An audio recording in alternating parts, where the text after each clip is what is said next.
नमस्कार आदाब, मेरा नाम है सरवत और आप देख रही हैं ऑर्डिनरी।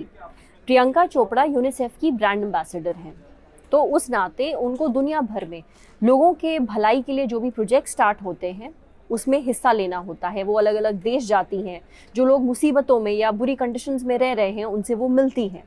अब हाल फिलहाल में वो इथोपिया गई थी। इथोपिया एक देश है जो कि अफ्रीकन कॉन्टिनेंट के ईस्ट में पड़ता है, यानी जो अफ्रीका का कॉन्टिनेंट है उसमें एक छोटा सा देश है पूर्व की तरफ। खैर, जब वो वहाँ गई, वो वहाँ पे रिफ्यूजी कैंप्स जो बने थे उनमें गई और वहाँ जो छोटे छोटे बच्चे थे उनसे मिली।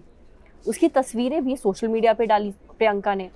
अब जैसे ही ये तस्वीरें सोशल मीडिया पे डाली गई, लोगों ने प्रियंका को ट्रोल करना शुरू कर दिया।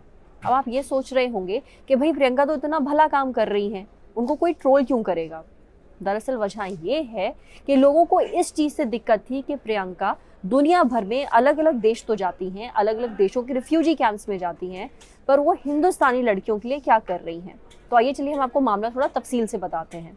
जब प्रियंका इथोपिया गई और वहाँ पे जो रिफ्यूजी कैंप्स हैं वहाँ गई, तो वहाँ कुछ लड़कियों से मिली जिनकी उम्र 15 साल, 16 साल, 12 साल ऐसे थी।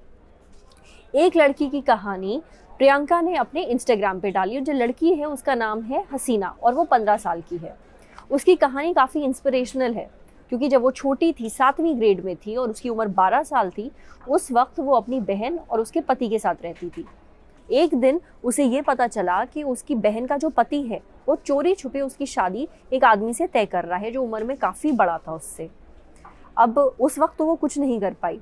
एक दिन एक आदमी उसके घर आया, यानी हसीना के घर आया और उसके माँ बाप के ऊपर जोर डालने लगा कि वो उस 12 साल की बच्ची की शादी कर दें। जैसे ही हसीना को ये भनक पड़ी, वो अपने दोस्त के घर भाग गई। एक दिन वो अपनी दोस्त के घर पे रही। अगले दिन वो एक ऐसे ऑर्गेनाइजेशन के पास गई जो चाइल्ड मैरिजेस को रोकती हैं। उनको जा करके हसीना ने पूरी बात बताई। उन लोगों ने मदद करी हसीना की और इस शादी को रुकवाया गया। यही नहीं, जो आदमी फोर्स कर रहा था हसीना के माँ बाप को कि उसकी शादी कर दें, उसको भी गिरफ्तार कर लिया गया। अब ऐसे ही कुछ लड़कियों की और कहानियां भी प्रियंका ने अपने इंस्टाग्राम अकाउंट पे शेयर करी थी, उनके साथ तस्वीरें भी डाली थी। इस पे लोगों ने कमेंट करना शुरू कर दिया कि आप बाहर की लड़कियों की, जो बाहर देश, जो बाहर मुल्क हैं, उनकी लड़कियों की तो मदद करती हैं, उनसे मिलने जाती हैं, पर क्या आपने कभी अपने देश का हाल देखा है। अब प्रियंका ने इंस्टाग्राम के ऊपर अपने फैन से बोला कि आप मुझसे जो भी सवाल पूछना चाहें पूछ सकते हैं। अब उसी में से एक फैन ने प्रियंका से ये पूछा कि आपने क्या कभी भी जो कश्मीरी पंडित हैं हिंदुस्तान में, उनका हाल जानने की कोशिश की? क्या आप उनके कभी कैंप्स में आई, उनकी हालत देखी? उन बच्चों का क्या?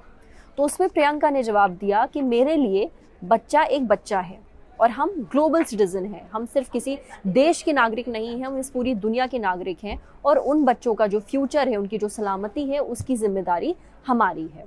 ऐसा पहली बार नहीं हुआ है जब प्रियंका को किसी रिफ्यूजी कैंप में जाने के लिए ट्रोल किया गया हो।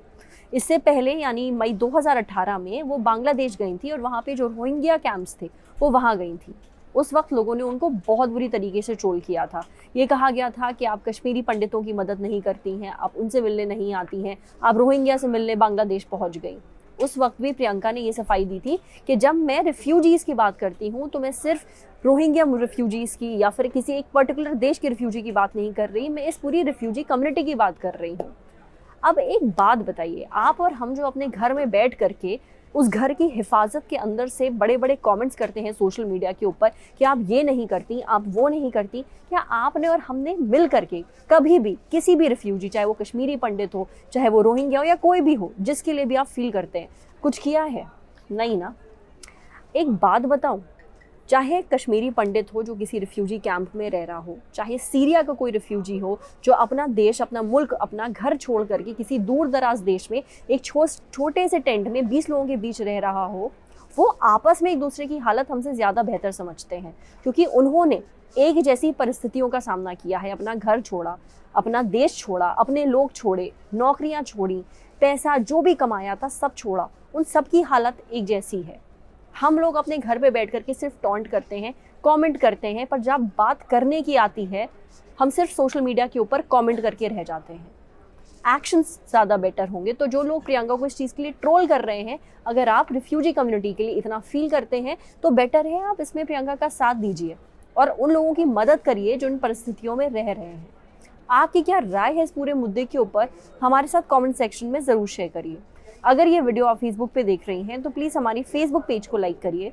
अगर ये वीडियो आप यूट्यूब पे देख रही हैं तो हमारे ऑर्डिनरी यूट्यूब चैनल को सब्सक्राइब करिए। साथ ही बेल आइकन पे भी क्लिक कर दीजिए ताकि जब भी हम कोई नया वीडियो अपलोड करें तो उसका नोटिफिकेशन आप तक सबसे पहले पहुंचे।